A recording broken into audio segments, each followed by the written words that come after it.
Good afternoon. Thank you all for being here. We are really absolutely delighted today to have as our guest Kgalema Motlanthe, the former president of South Africa. Before I introduce him, let me say a few words for those of you who don't know about the U.S. Institute of Peace. The U.S. Institute of Peace is a congressionally created organization dedicated to the prevention and the mitigation and the overcoming of conflict.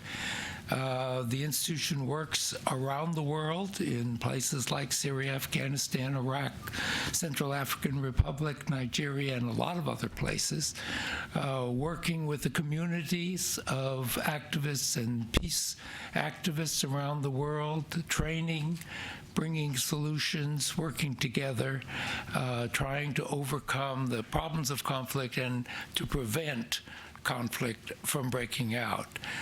So we're very glad you're here with us today.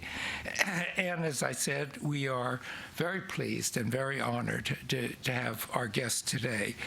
Kgalema Motlanthe, the former president of South Africa, was a very early activist in the fight against apartheid.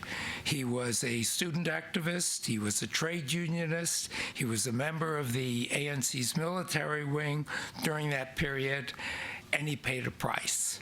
He was arrested in 1976 and kept in detention for 11 months. And then in 1977, he was found guilty of 3 crimes under the Terrorism Act and sentenced to 10 years imprisonment on Robben Island, along with Nelson Mandela and many other leaders of the anti-apartheid movement.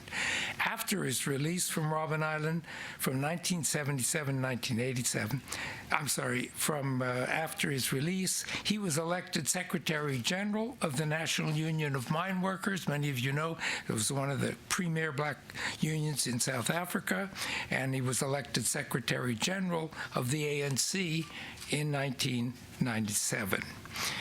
Between September 25th, 2008 and May 9th, 2009, he was president of South Africa. And then, after the end of his presidency, he became deputy president, and he served in that position until May 2014. Currently, he is chairman of the Lily Leaf, I always have a hard time with it, Lily Leaf Trust, as well as the Kgalema Motlanthe Foundation.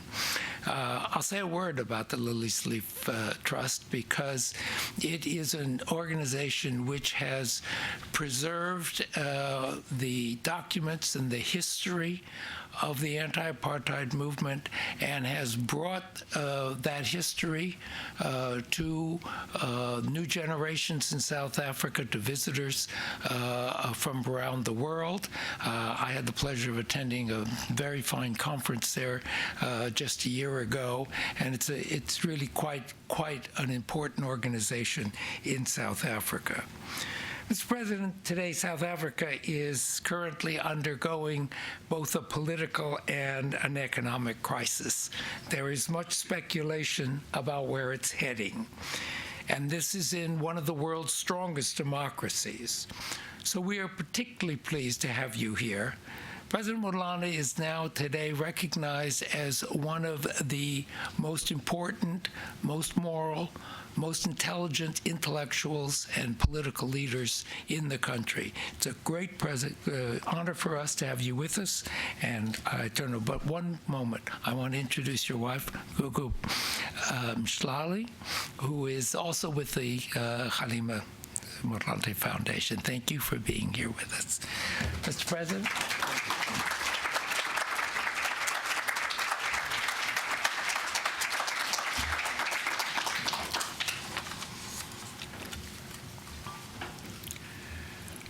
Thank you very much, Ambassador Princeton Lyman, for your warm words of welcome. Ambassador Johnny Carson, Ambassador George Goose, Pauline, yes, and Stephen, Tom. Ladies and gentlemen, thank you for the opportunity to address you this afternoon. It is a great honor and a privilege to be in such esteemed company and among those for whom South Africa and Africa is a place of keen interest and studied observance. No doubt many of you are experts on matters relating to South Africa and are therefore cognizant of the country's socio-politics, history, current affairs, and its place in the continent of Africa. I take this expertise into account as I briefly address you today on the prevailing issues in my country and the governing party, that is the African National Congress, that have bearing on South Africa's position on the continent and within wider international affairs. These are issues about which there have been increasing vocality given the present leadership crisis that casts a shadow over our country. It is meaningful that we find ourselves at the United States Institute for Peace, as the values represented by this nonpartisan independent institution converge with the democratic aims of South Africa that are enshrined in our Constitution. This institute and those who labor under its injunction, like those of us who have chosen a life of public service, understand that we are always in service of the people and our government and our countries, and as such have been entrusted with a significant task that should not be taken lightly nor transgressed. The promotion of peace, both internal and external, is at the heart of democratic ideals. In fact, peace is a precondition for any development. In the early 1990s, the peaceful attainment of democracy in our transitioning country seemed elusive at best and impossible at worst. It was considered doubtful that we would achieve our transition without bloodshed and civil war. However, democracy was realized without much of the doomsday prophecies coming to pass. As such, those who hold high levels of trust, public office, and power of various kinds, and have a moral and ethical obligation to ensure that we remain in fidelity to our hard-won democracy. It is no secret that some among those entrusted with leadership within our present government appear to be focused on vested interests and the welfare of the nation. As such, they need to be and held accountable under the demands of our legal system and in accordance with the codes of morality and ethics that underscore public office. Many key public figures and powerful institutions, such as the late Ahmed Kathrada and the foundation that bears his name, and the Nelson Mandela Foundation, as well as public intellectuals, have spoken out against the culture of venality in the public sphere. Such acts of speaking truth to power are evidence of democracy at work. Those who are concerned about current South African affairs should note that there are strong checks and balances to ensure accountability, whether through the separation of powers, our firm legal system, or our Constitution and Bill of Rights. There are institutions and systems in place to preserve our democracy and address present socio-economic and historical challenges as we strive to realize a united, democratic, non-racial, non-sexist, just and prosperous nation. In considering this, however, one cannot ignore recent events which have given many anxieties about our economy going forward, which include shifts in our cabinet and a downgrade to junk status by investment agencies. Investors need to know that South Africa remains a stable and predictable investment outlet even during fluid and uncertain political times, as proven by its efficacious response to the 2008 world economic crisis. I say this cognizant of the fact that, like many countries in the developing South, we need to prove our worth on a number of socio-economic indicators, such as political stability, cultivating an investment-friendly environment, greening the economy, transparency, predictability, as well as firm macroeconomic policies.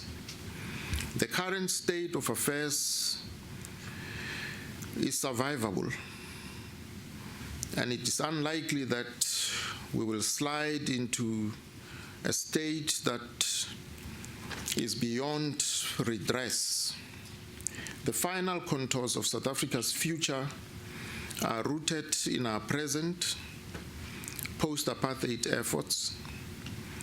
Much else will depend on how successful we are in this construction of a new reality. Primarily, senior leaders within the party should take heed of public criticism. Necessarily, this includes holding the leadership to the highest possible ethical standards. The only sides of protection that require active attention are the people who have entrusted us with power and the democratic republic that we seek to preserve. And to that end, in doing this, we should take heed of the words of President Nelson Mandela, who emphatically stated, and I quote, "The truth is that we are not yet free. We have merely achieved the freedom to be free, the right not to be oppressed. We have not taken the final step of our journey, but the first step on a longer and even more difficult road. The true test of our devotion to freedom is just beginning," close quote. And with those words, I want to thank you for your attention. I hope we will have an interactive session. I'm willing to field questions. I thought that I should be very brief in order to allow you more time to ask me questions about matters that are of more interest. Otherwise, I would have bored you to death with details of how remarkable South Africa is and so on. Yeah. But I would rather hear from you so that I can respond directly to your questions. Thank you very much for your attention.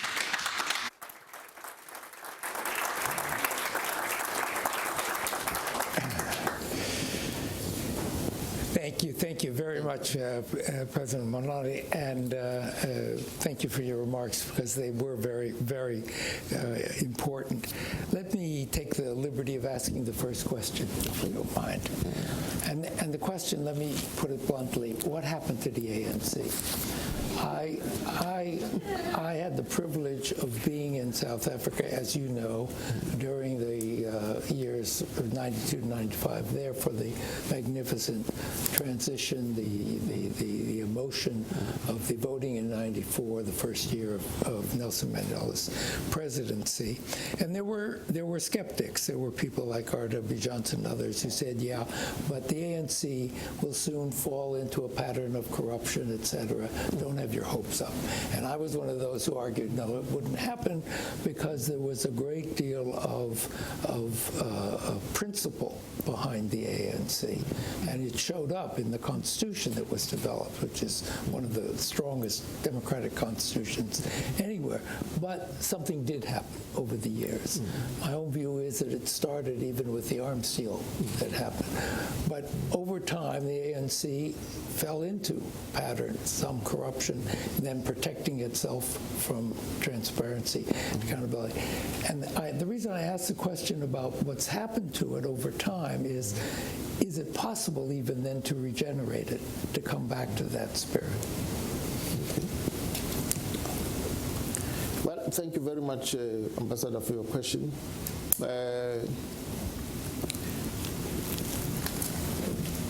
For 82 years, the ANC was an organization which pursued the struggle against apartheid, a system based on racial discrimination. And so those you know, for 82 years it did that as a legal organization in South Africa. But in 1960, in the wake of the Sharpeville massacre, it was banned together with the Pan-Africanist Congress. And so, in the words of Nelson Mandela at that time, 1960, when it was banned, he said, there comes a time in the life of every nation when the choice is either to submit or to fight. And that the African people choose to fight. And so the new structures had to be established to function underground as illicit structures. And Lily's Leaf was the place of safety where the leaders had to work out how to respond to the fact that the authorities were now treating the ANC as a proscribed organization. And the people who, for 30 years, from 1960 to 1991, joined the ANC's struggle, expected no other form of reward other than the elimination of apartheid as an obnoxious system. And so these are men and women who were, again, in the words of Nelson Mandela at the Rivonia trial, were prepared, if needs be, to die for freedom. Now, post-1994, when now the ANC became a governing party, many other people joined the ANC. The old hands in the ANC were now in charge of government, and therefore in a position to dispense with lucrative contracts and so on. And so we had reached a different time altogether. And by maintaining the ANC as a liberation organization, we fell prey to the temptations of power. I think one of the greatest sayings and quotes is from Benjamin Franklin, I think, who said, nearly all men can withstand adversity, but if you want to know a man's true character, give him power. And so we ended up with power in our hands, and as they say, power corrupts. And absolute power corrupts absolutely. So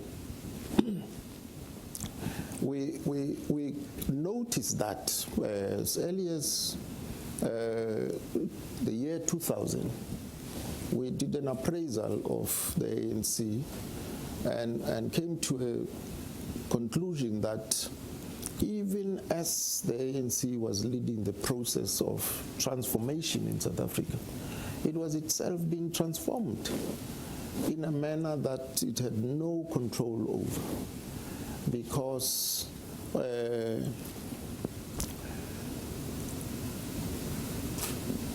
power and the authority to dispense with and to adjudicate over contracts and so on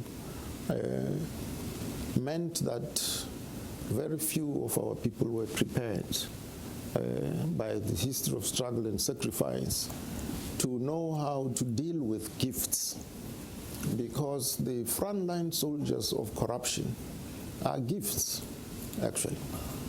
That's when you're a public servant and you are exposed to certain information. And that information, if it is used for any other means other than what it is meant for, that's the beginning of corruption. And so someone might come and, leave free tickets for a rugby match or a football match without asking for any favor in return. And so with time, one day, that same person would be at the back of a long queue, and all they have to do is to greet you. That remember, I'm the one who left the, and therein lies the rot, you see. So once you don't have the experience and the training of people who serve in the public service on how to deal with gifts, what to do, what should be their attitude, they are likely to be corrupted in the process. Yeah. And can it regenerate itself? That's a moot question that's been debated now in the country, that there's need for renewal. In fact, in 2000, when we did a self-appraisal, we came to the same conclusion, that we need the renewal of the organization. But, it's very difficult when you are having to do that to yourselves without really, going through a surgical overhaul, because the tendency is to try and preserve as much as your past dictates, because remember the struggle itself has happened and passed. But so you tend to look backwards because your glorious efforts are in the past. Whereas one of our poets, Professor Piorapeti Khositsile, has a lovely poem, and in it has a line where he writes the words past, present, future as one word. And he says past, present, future is always now. So it's very difficult. You can't separate the past completely from the present, and you can't focus in the past if you are to create the future. So past, present, future is always now. Means that the past will continually cast its shadow on the present, but that the present must always be alive to the need to lay down a solid foundation for the future. So as a liberation movement, the tendency would be to romanticize and glorify the past, so you look backwards. And with time, you completely lose connection. Your language, your vocabulary belongs to the past. And younger people cannot relate to that. And so if you get disconnected from the younger generation, then there's no tomorrow, there's no future. So the need for renewal of the organization is there. But whether it can happen in a managed fashion or it's something that must be instilled by the privilege to be in opposition's benches. Because as a governing party, you develop certain mannerisms. I mean, right now in South Africa, the project, which was a noble project of understanding that our task is to unite South Africans and to deepen democracy, do it in a non-racial fashion and a non-sexist manner. That task now is being pushed to the back burner because the narrative nationally is that we alone liberated you. And so you have no right to hold any view on any matter. Yours is to listen and to hear from us. We know what's good for you. And that narrative undermines the effort of uniting South Africans. So the old fault lines that divided us in the past are now gaining prominence. So I know it's a long-winded answer to it's a very simple question of whether renewal is possible or not. Right. So I'm saying we've been aware of the need for it from 2000, and even now we're still tweaking the formulations that we came up with in 2000, and so. Last year, we lost a number of important metropolitan municipalities in local government elections, and that, in a sense, jolted us to try and be a bit more sincere about the need to renew ourselves. But even that doesn't seem to, because once, in the wake of such a defeat, it becomes urgent, but with time, we fall back to the same old routine and groove of how we know how to exist here. Let me ask one other question, that I'm going to open it up, because it relates a little bit to this, but to something else. As you know, and you've mentioned this before, the young people who are voting, who will vote in the next election, were not there in 1994, and that's history to them. To some, it's important history, but to some, it's not their history, and their attitudes might be very different. But and you can't, obviously, it's hard to generalize about a whole generation of young people, but you've got, it seems to me, a cadre that has had good education, et cetera, in the universities. You have a large cadre who have not, and the unemployment.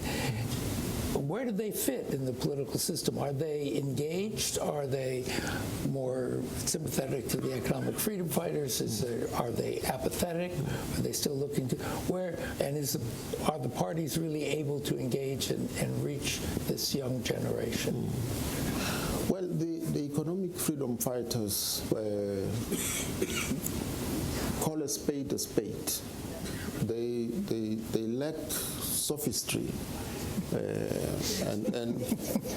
and so, you know, if they have a concern, they state it for what it is, and that finds lots of resonance among young people, particularly those young people who are at university level, who are now reading Frantz Fanon's works and so on,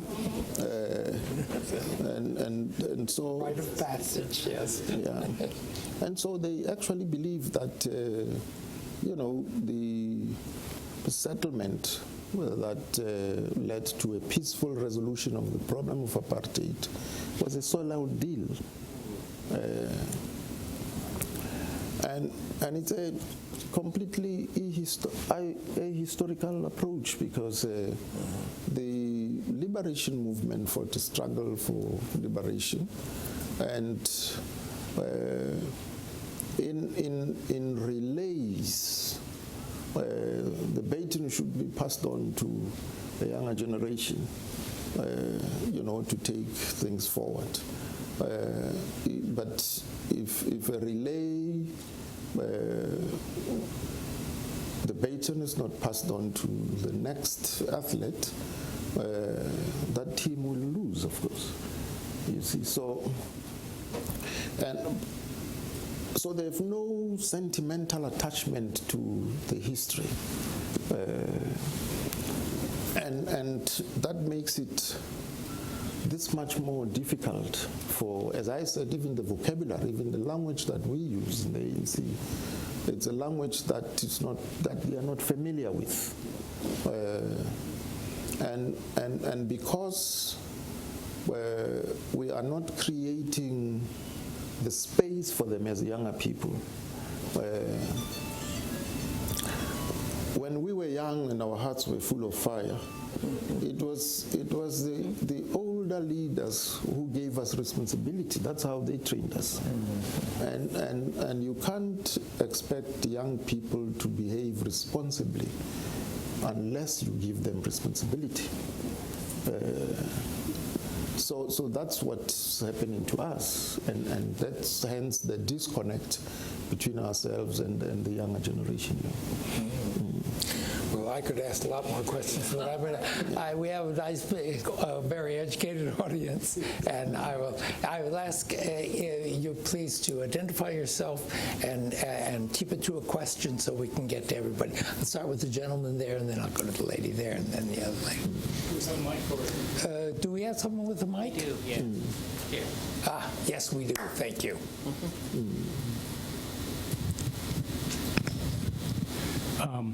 Two brief questions. Nicholas Cook at the Congressional Research Service. So first, you recently said that the ANC MPs are not hirelings of the leadership and of the party, and that they have the full constitutional right to vote their conscience under the ANC Constitution. But as we know, this government plays hardball and expedient politics, and the possibility of retribution or loss of those MP seats is a reality. So I'm wondering what your thoughts are on the pros and cons of a secret vote in the no confidence issue. And then one other quick question. A radical economic transformation is a policy of the ANC, but there are, of course, various interpretations of that. And I'm wondering how you would distinguish between the radical economic transformation that Minister Kgalema, the new finance minister, might pursue as compared to that Mcebisi Jonas and Pravin Gordon might have followed. Thank you. That's two heavy questions. Okay. All right. Yes, Nicholas, our electoral system is based on proportional representation. So it is not individuals who contest elections, but parties. And so once a party has won a number of seats, it follows its own internal processes of compiling a list of people who must then occupy those seats in the legislature. So, and as public representatives, MPs do take an oath, which oath says they will, follow the Constitution of the Republic. But they are sent there by parties. And the constitution of these parties, I know this from the ANC side, are not aligned to the Constitution of the Republic as the supreme law of the country.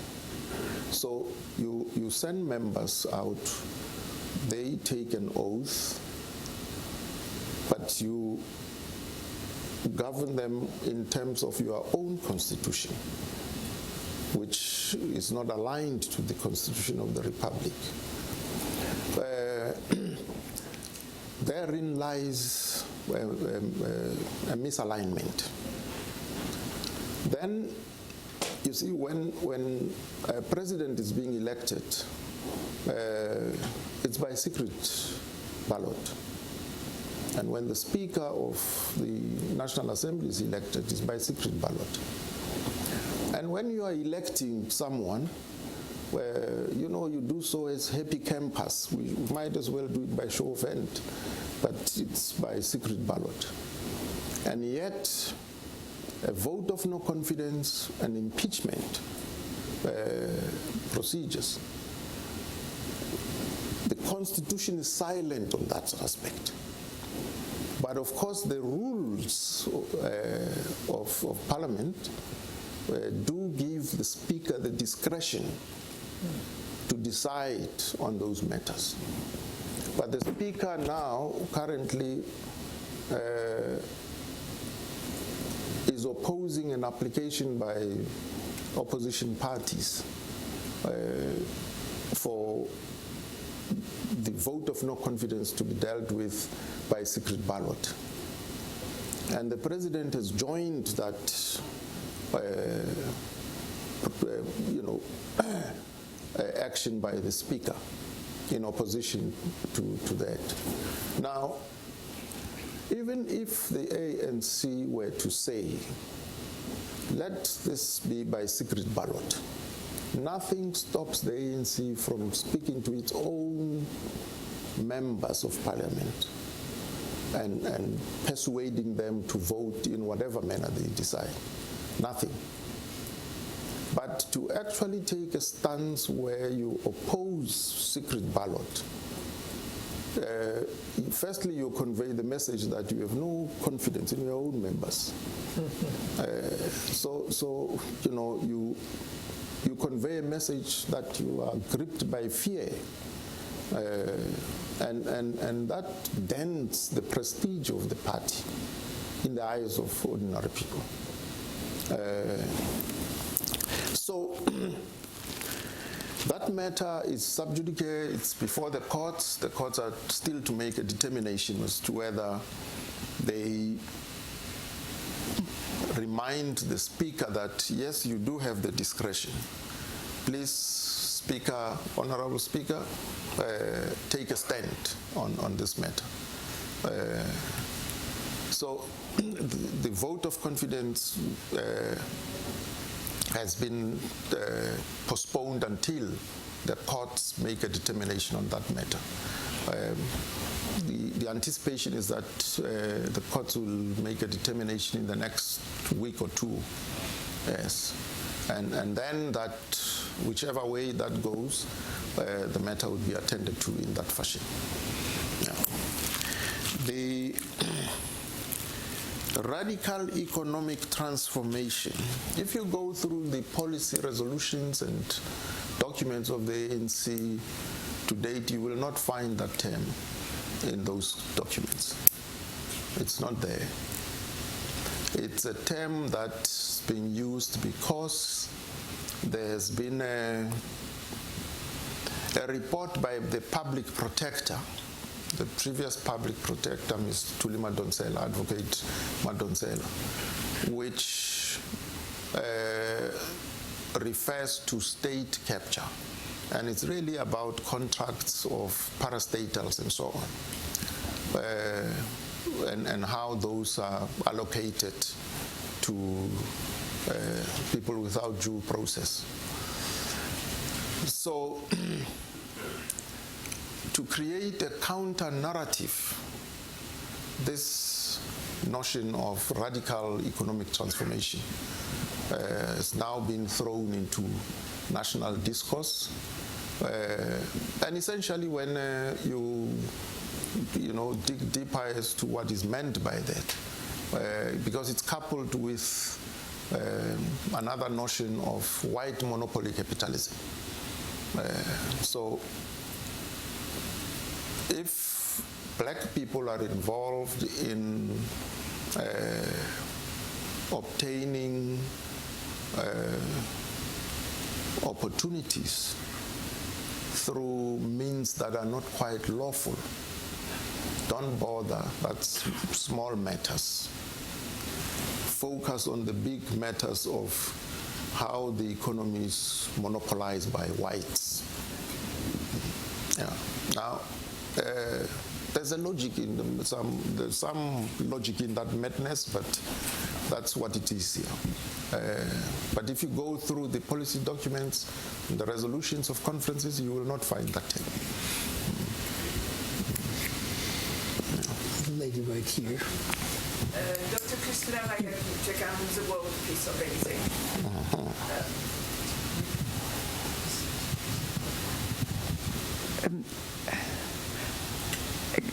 South Africa, your motivation, first of all, to get freedom was totally different.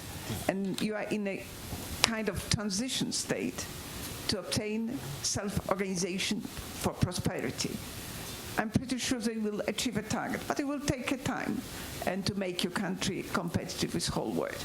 But what I'm interested, that you are such a fantastic, huge continent, why don't you create one international organization for the peace guarantee? Because there's so many wars in Africa, and it's said this conscience should be born. Thank you. And if I could add to that, Mr. President, recently South Africa hasn't played as strong a role in the African Union as it did some years ago. So in relationship to not only continent-wide effort on peace, where is South Africa's role on the continent, and where should it be going?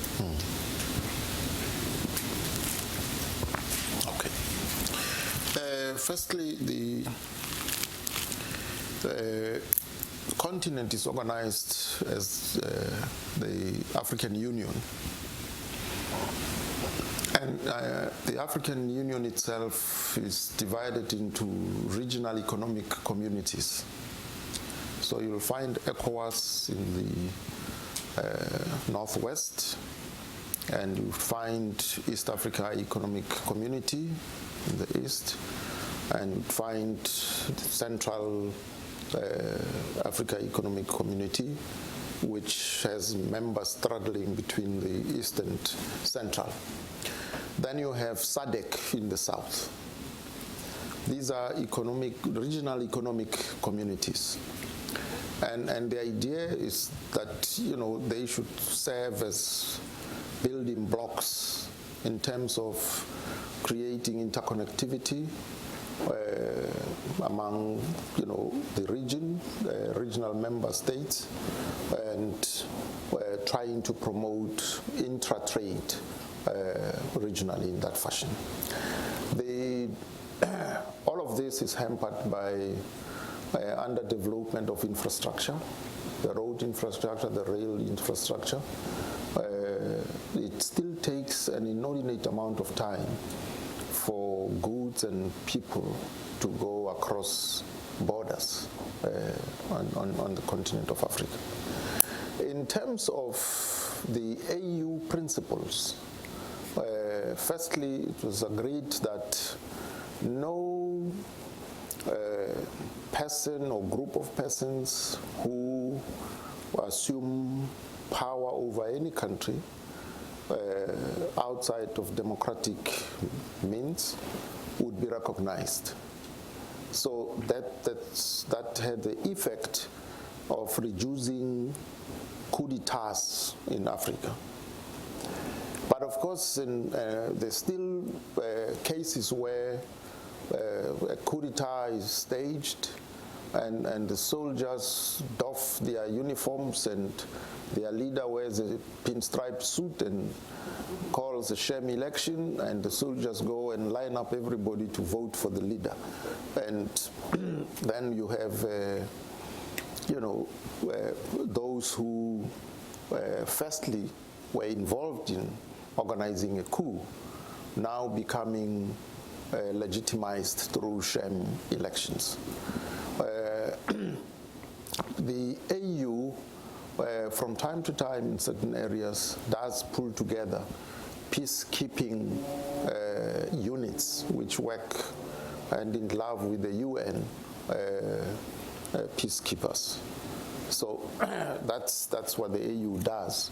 There is even an African peer review mechanism where sister countries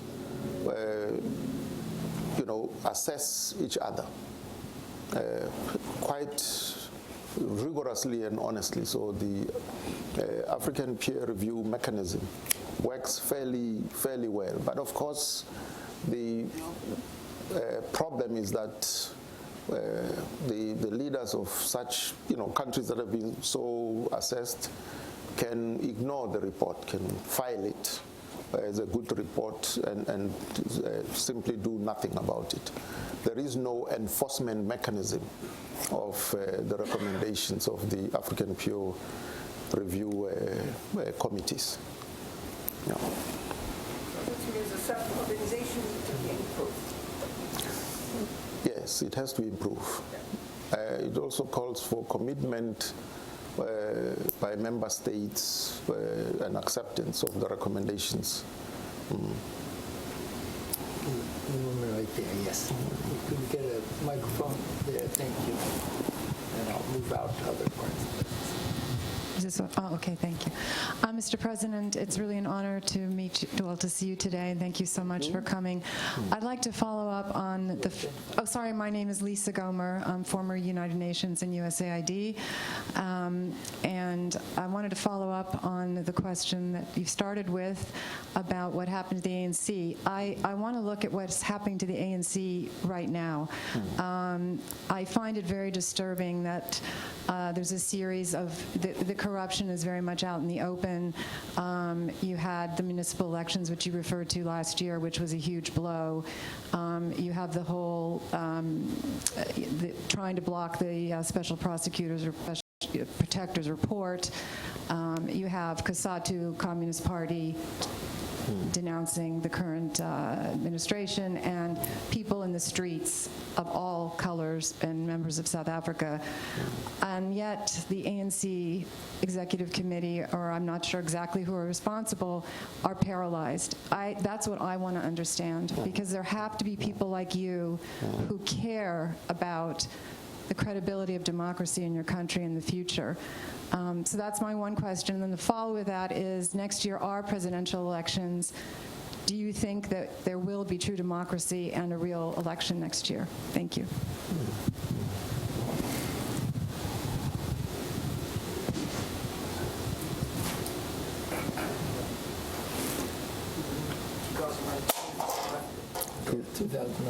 In South Africa, the next elections are in 2019. I'm sorry, 19. Yes. Okay. Yeah. Okay. Well, the biggest challenge facing the ANC now is that the elected structures of leadership The ANC is structured from national, provincial, regional, and at local level branch. And each one of those structures, at branch level, that's where every member has a right to participate in the political life of the organization. And so in a members' general meeting, they elect a branch executive committee. So from branch executive committees, regional executive committees, provincial executive committees, to the national executive committee, these are structures of elected leadership, which were elected to coordinate and lead the activities of the general membership, which is the organization. But what has happened is, over the years, these elected structures of leadership have substituted themselves for the general organization. So at branch level, general members' meetings are never convened. So each time there's an internal process, the people who are likely to participate starts from the branch executive to upwards. Now, that has the effect of paralyzing the organization, because just by exclusion, basically, except when there is a conference, then people can be handpicked on the basis of allegiance and support. So the vibrancy of the organization is gone, because it really was a function of the ideas and inputs of members. Now it's confined to leaders, to the exclusion of members. And this is what paralyzes the ANC. At a local level, you may have a community which has concerns about services, and there's a branch of the ANC in that community, and the ANC will not know until it sees on television that there are and the members of the ANC would be participating there. So it's a situation whereby, generally speaking, the people of South Africa will not wait for the ANC to come back. They will move on, even as the ANC is increasingly looking inwards and being, preoccupied with internal issues. South Africans are moving forward. By the time the ANC opens up, it may be too late. And the election? Well, the elections, we have an independent electoral commission, which is truly independent and completely incorruptible. So elections are organized and conducted in a very transparent manner, because from each voting station, each party that is contesting elections would have party representatives there. So they can count for themselves. They are there when the count is done, and they can collate and tally their own votes. So it's very difficult for... I didn't mean that. I meant who the ANC will put up as their candidate. Is it going to be just a continuation of the same, or is it going to be, at that point, do you think there's a chance at that point in time to make a real change so that there'll be a true new start, so to speak? That's a very important issue. Well, the ANC is due to convene its elective conference at the end of this year, in December of this year, where the leadership of the ANC would be elected. All we are praying for is, it should be an honest group of people. That's all. Yeah, we'll be very happy. There's someone at the very back row. There. Okay, and then I'll try and get as many as I can. Good afternoon. Good afternoon. My name is Julian Kyle Lewis. I study international education policy at the American University here in D.C. My question is, due to our recent presidential election here in the United States, we have President Trump now, and he's a big champion of switching around some of our trade agreements and trade relations and things of that nature, being the businessman that he has proven himself to be. And my question for you is, what do you think about the big conferences and power meetings that have been taking place after this president's election, where they're inviting trade leaders and representatives from every nation around the world except leaders from the nations in Africa to discuss the trade that will go on inside of Africa? Thank you very much.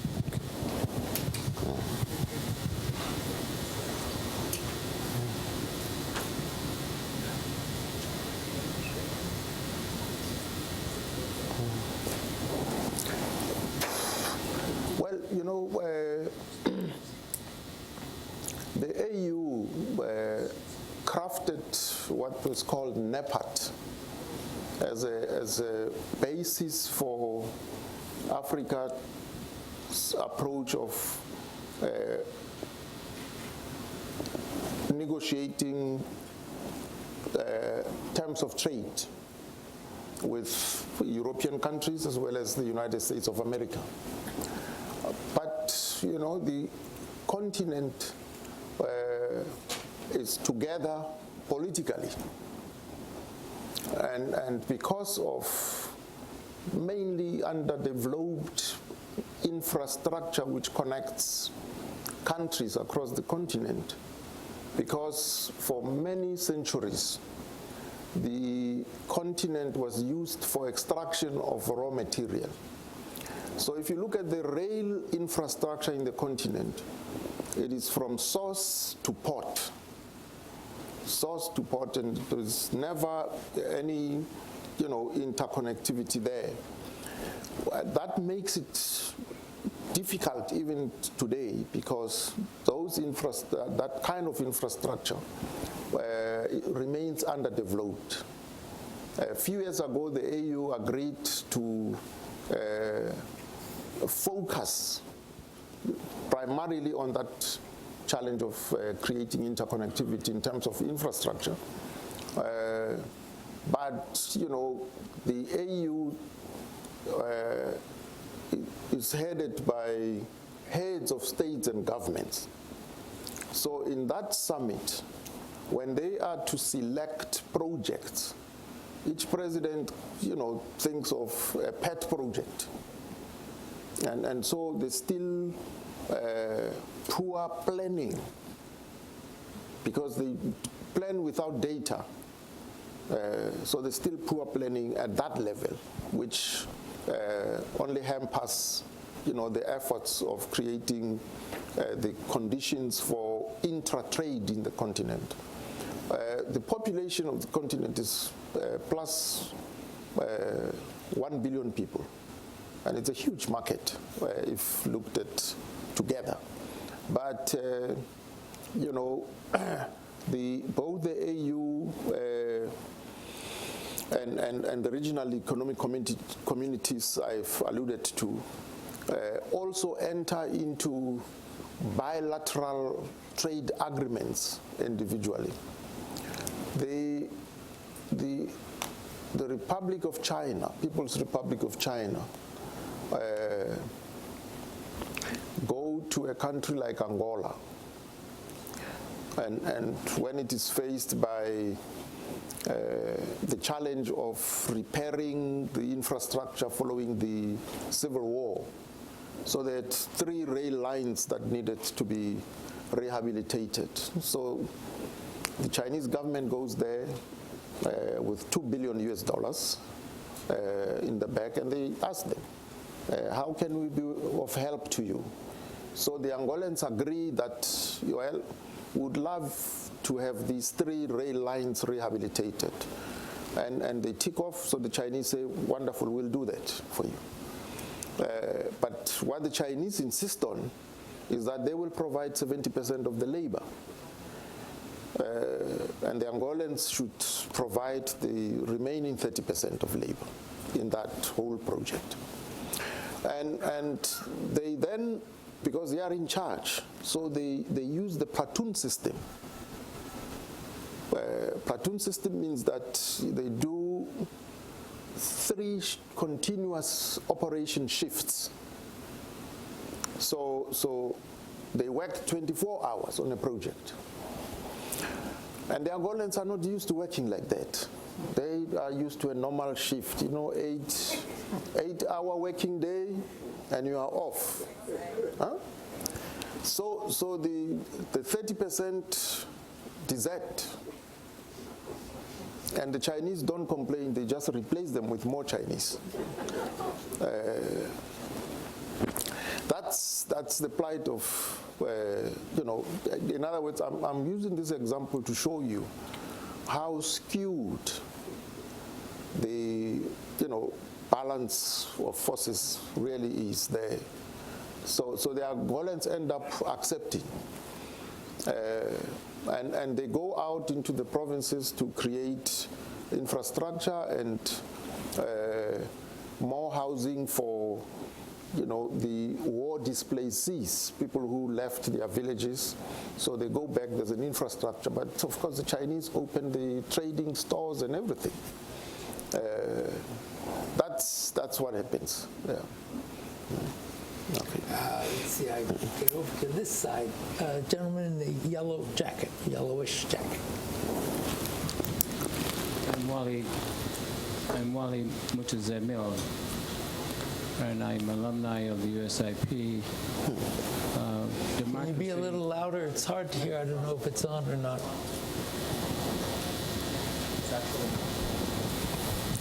You can use this. Wally Mutazemil, USIP alumni, Democracy from War to Peace. Also, I'd like to thank you, Mr. President, for your honesty and being very candid. My question is about the ideal of transformation, specifically in the area of the AIC. And it is a possibility.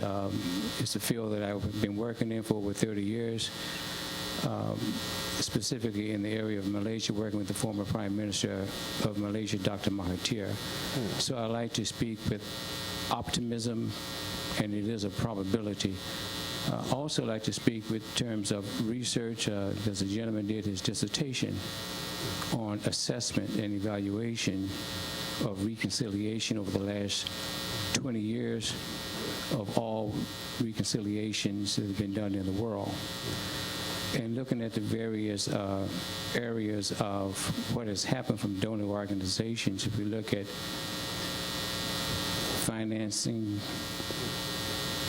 administration, security, and training, what has happened in those various codes and categories, there's been zero in terms of donor organizations in the last 20 years in all reconciliations around the world in terms of focusing on training people who come out of reconciliation to train, to transform what they've been living for the last, what we call past-based conversations for the last 30 years.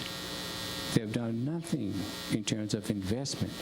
So when you go to the table and becoming new future-based conversations, you still have those same ways and means, those same ways of thinking, those same ways of being. When you go to the new future-based conversation, you're the same people that you've been for the last 40 years. And so we do have, excuse me, sir. Yeah, excuse me, sir. I'm making a point here. Yeah, I understand. Hmm. And the point is, you're going to get my question, Ambassador. And the question is that if there's a willingness for a request, we have people such as the Transformation Leadership Council, They've been doing this work for over 40 years around the world.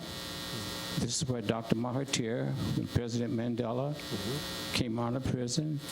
The South-South relationship, which you are aware of, he was the father of development because of what he was able to accomplish, because he requested members from the Transformation Leadership Council to come and help that nation transform itself.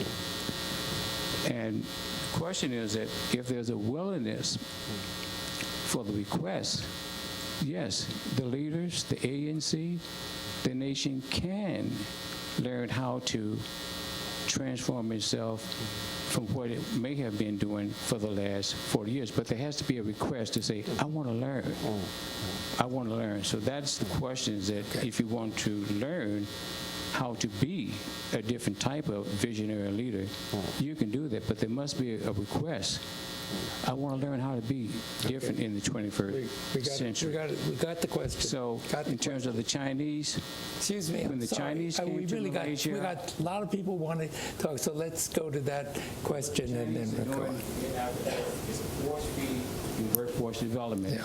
When they came to Malaysia, it was a 51%. I'm awfully sorry, but we really have to let him answer and was a move on to other 51%. questions. Please, please, sir. Or the people in country so they can develop entrepreneurial workforce development rather than separate areas. That's a force feed that they want in Africa. So there is a different way to do business on that first. Thank you. Sure can. Thank you. Sorry, but Well, thank you very much, Wally. I couldn't agree more with you that if you know what you don't know, you ask. So there must be a request on that basis. But firstly, you must know what you don't know. The conceit, you see, conceit leads to complacency.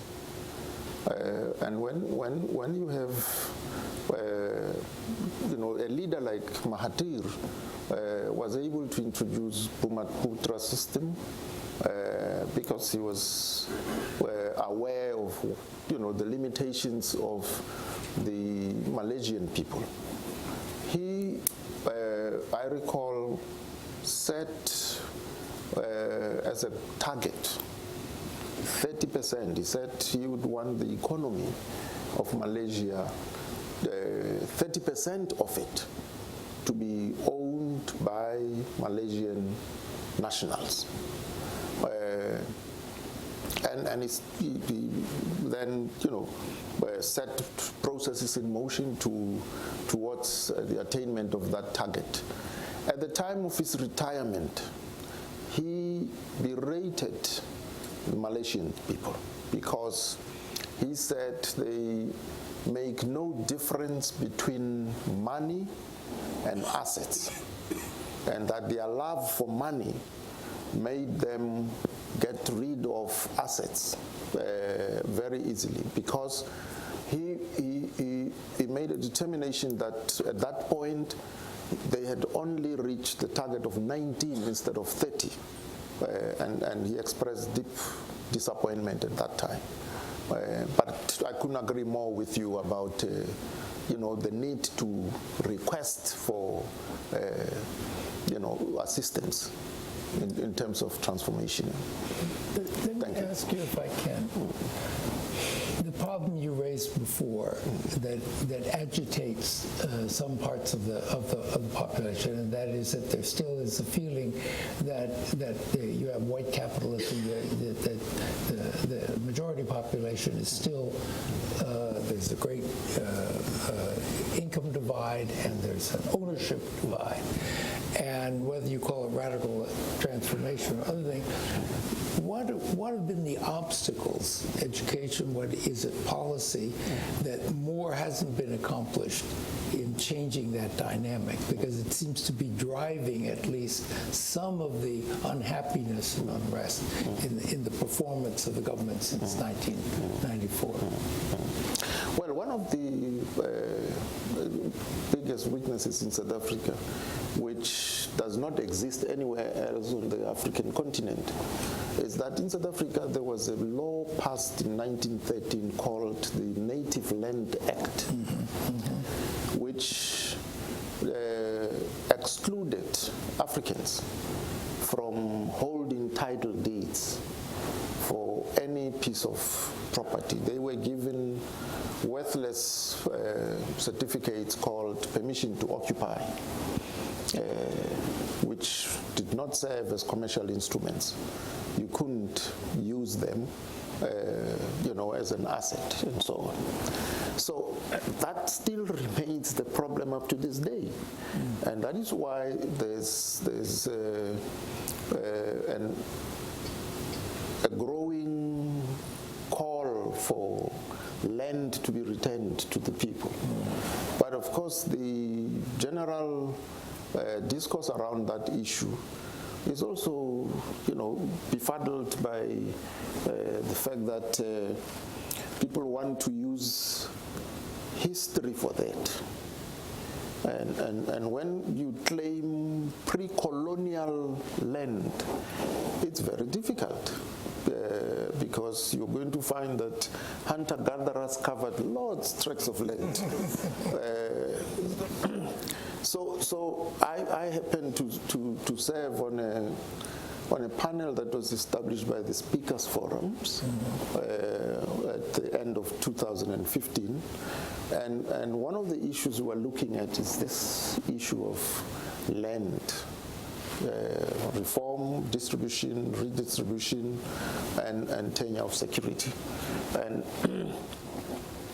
And it's very clear to, because we've called for written submissions, we've organized roundtables with experts on this question.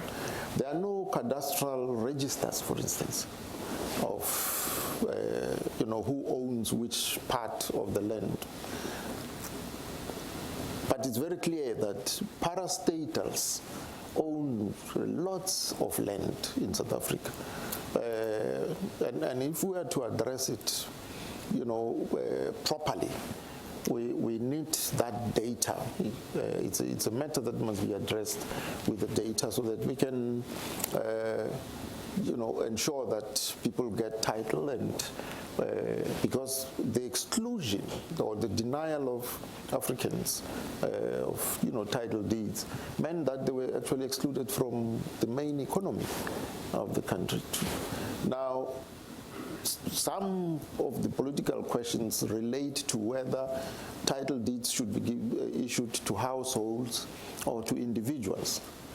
This is a moral question, of course, because some people say if you give it to an individual and the individual is a gambler, you gamble it away. The family would be hard up. But if you give it to a household, it means if they are to drill a borehole on that property, they must have a consensus. Everyone must agree to it. So morally, these questions arise, but it's something that if we think of title deed as a commercial instrument which would enable people to at least have assets, that would be the best and most effective way of empowering people. There's been attempts at what we call broad black economic empowerment. But that's dilution, you see. What happens is in the first phase thereof, and it was started in the mining industry, the companies would offer equity shares on a discounted basis, but it is debt funded, you see. So when the commodity prices rise, the possibility exists of the rights being paid off. But once they take a dip, that's it, they disappear. So we've gone through phases of that, and many people are unhappy because anyway the way the system works is that it necessarily will empower a handful of people to the exclusion of the majority, and so the political questions then arise as a consequence of that, yeah. Let's see, lady at the back there. Yes, right there. Oh, good. This is kind of a nuts and bolts question. Identify yourself, please. Okay, Arlene, I'm from, my husband worked for UNESCO, and we visited South Africa, Cape Town, and I think 2/3 of the population of South Africa lives in townships. Is that correct? 2/3? And what I saw in the townships, I went on a tour through the townships, and lack of electricity and lack of proper sanitation, and I couldn't help but think, to move forward, these townships have to be addressed first in the country. I mean, if that's where 2/3 of the population lives, is in townships. And my question is, why can't we, South Africa, build the same types of apartment community dwellings as they do in China?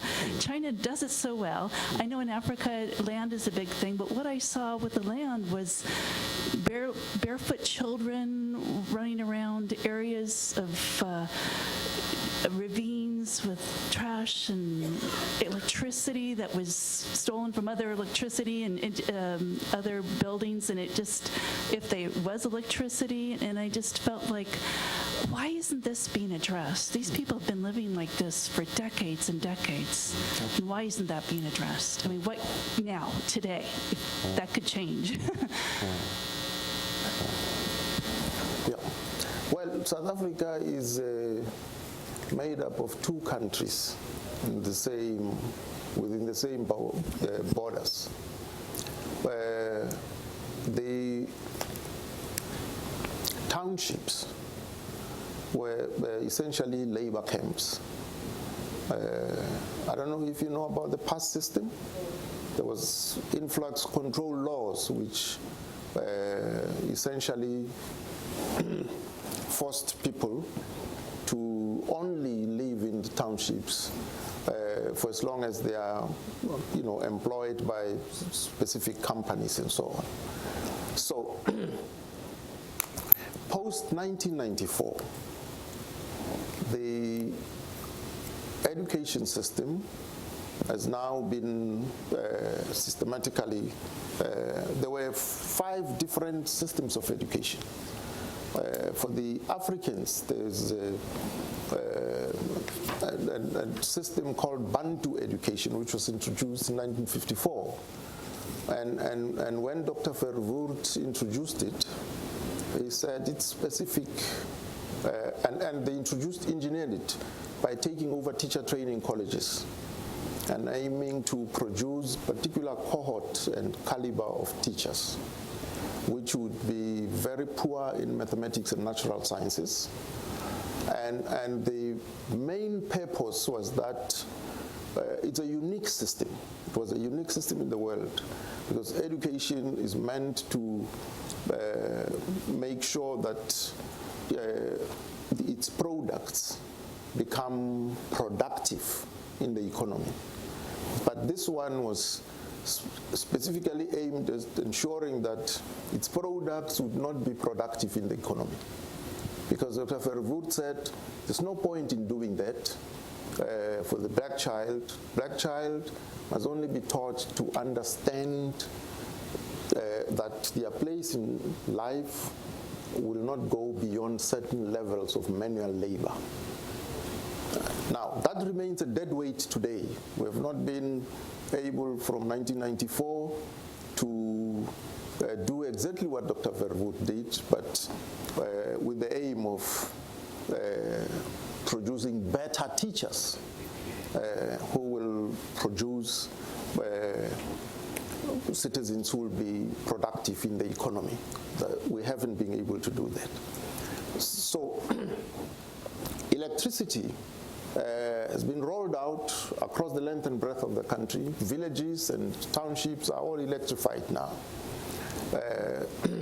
Water, it's potable water is available, but there are certain parts that are still lacking, where people still draw water from the river, where people have no proper sewer system.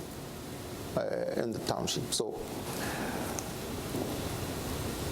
the two countries I'm talking about is that the one part of South Africa has been able to host international events, be it conferences or sports events and so on, including rugby, international rugby tournaments, international soccer tournaments, and so on. So there is infrastructure that is so developed that it compares favorably with first world infrastructure. But there's communities who are without sewer system, where, I mean, I remember going into a school, in a well-built school, Madiba, Nelson Mandela raised money, and they built this high school in the rural village. But because they have no bulk water supply, they don't have flushing toilets. And so both the teachers and the learners literally have to go into the bush outside the school premises to relieve themselves. This is the disparity that still exists in South Africa. Your question is, why has that not been addressed? Firstly, we're struggling, even with urban areas where infrastructure is in place. In the municipalities, we don't have the right engineers. The older engineers would have retired and left. So we have municipalities that are led by municipality councils and mayors, but with no technical skills to understand the infrastructure and how old it is and how it should be maintained or renewed and replaced at a particular time. So the challenge really of modernizing South Africa, that's how I put it, by ensuring that this backward section is provided with infrastructure that matches the infrastructure in the urban areas. Before Bantu education was introduced in 1954, education in South Africa was the responsibility of missionaries. So it's church denominations which provided education in the schools and training of teachers. And when Bantu education was introduced, the missionaries were elbowed out of education in the African communities only.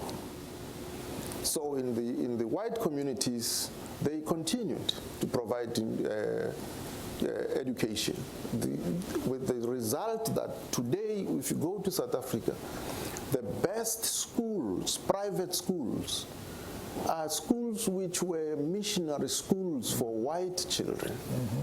But those in the African townships were shut down. So that's the story of our life in South Africa. And these are the issues that from time to time give rise to protests, precisely because young people feel that they deserve to have access to the same infrastructure. Mr. President, can I, we're drawing to close, and I want to ask about U.S.-South Africa relations. We have a binational commission, and at the binational commission, our Secretary of State and your foreign minister say relations are good, but they're really not. They have been less than cordial in some degree. There's not a lot of collaboration, not a lot of agreement on either regional issues or broad issues. Some nasty words traded back and forth. It's not the relationship that people anticipated. Some of it is substantive, some of it is not. And we're going into this period where there's going to be quite a little political turmoil in South Africa. I don't mean physically turmoil, but political turmoil. what do you see about this relationship? Why is it not good? Because it isn't. And what can be done, what should be done on both parts to construct a more effective relationship? Well, you know, relations between countries are best served when you have people-to-people relations to start with, so that government-to-government relations have a solid base where, you know, people are, you know, exchanges are happening at that level. Because if that doesn't happen, then, you know, minor differences can on specific matters can scupper major Frozen chickens. yes. So I know we have a binational with the government of the United States of America, and it is coordinated at the level of the deputy presidents.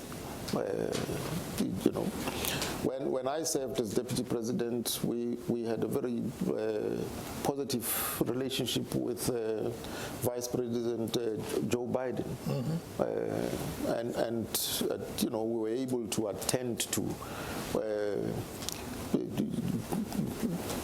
difficult matters and resolve them through discussions, and we ensured that every year we hold a binational that we host in South Africa, and the next year Vice President Joe Biden would host a binational here in the United States of America. Now, we have more than 600 American companies, corporate companies in South Africa. They are organized into the American Chamber of Commerce. I think, you know, the American ambassador to South Africa already has a base in terms of the American Chamber of Commerce in South Africa.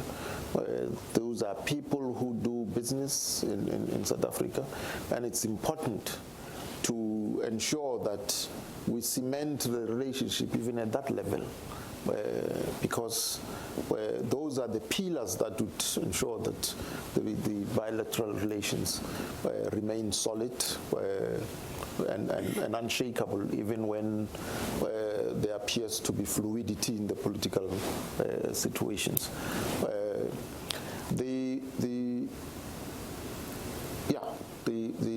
Therefore, the trade agreements, you know, can be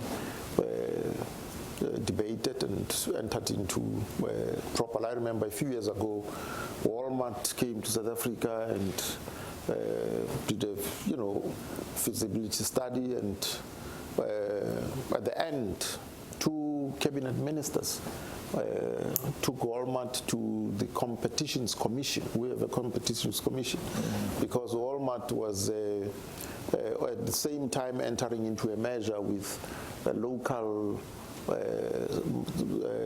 Massmart, was a local South African company in the commercial sector, and because the fears of these ministers, the Minister of Trade and Industry as well as the Minister of Economic Development, were that Walmart was going to form a monopoly. So it's an antitrust. The Competitions Commission is an antitrust structure, and one of the things that persuaded them to approve that measure, as well as allowing Walmart to operate in South Africa, was that, you know, they took into consideration the fact that by size, South African corporations are small, and therefore, if they are to grow and to become world players, they need to merge with other, you know, corporations globally. But in the same breath, they also were aware that you know, South African corporations, purely and simply because of their size, are also sitting ducks for hostile takeovers. And that's why the procedure is that they have to give approval. Well, it's something I think both countries have to work on, because it has not been. But I'm sorry, we have run to the end of our time. I know there were more questions out there, but President Motlanthe, you have been extraordinarily candid, open, educational, and we are very grateful for your being here. We wish you every luck and success and luck in South Africa. So please join me in thanking. Thank you.